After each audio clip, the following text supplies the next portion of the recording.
এত সুন্দর একটা হেয়ারস্টাইল করো, তাও আবার শাড়ির সাথে, দেখতে কিন্তু খুবই সুন্দর লাগে এই হেয়ারস্টাইলটা। তো চুলটা প্রথমে 3টে পার্টিশন করে নাও, পেছনের দিকে কিছুটা চুল নিয়ে এইভাবে ক্লিপ দিয়ে আটকে দাও ভালোভাবে। তারপরে সামনের দিকে যে চুলটা আছে সেটাকে 3 ভাগ করে নিয়ে বিনুনি করে নাও, আর সাইড থেকে অল্প অল্প করে চুল নিয়ে বিনুনিটা করতে থাকতে হবে।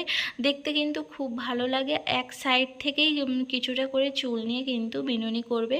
তো দেখো আমি যেভাবে করছি ঠিক সেইভাবে পুরো চুলটাই ঠিক এইভাবে বিনুনি করে নাও, দিয়ে পেছনের দিকে ক্লিপ দিয়ে আটকে নাও। তো আমি দু সাইডে এইভাবে বিনুনিটা করে নিয়েছি, দিয়ে ক্লিপ দিয়ে আটকে নিয়েছি। এরপরে হেয়ার টায়রা দিয়ে আমি চুলটাকে সাজিয়ে নিয়েছি। তোমরা চাইলে ফুলও দিতে পারো কিংবা সুন্দর ক্লিপও দিতে পারো।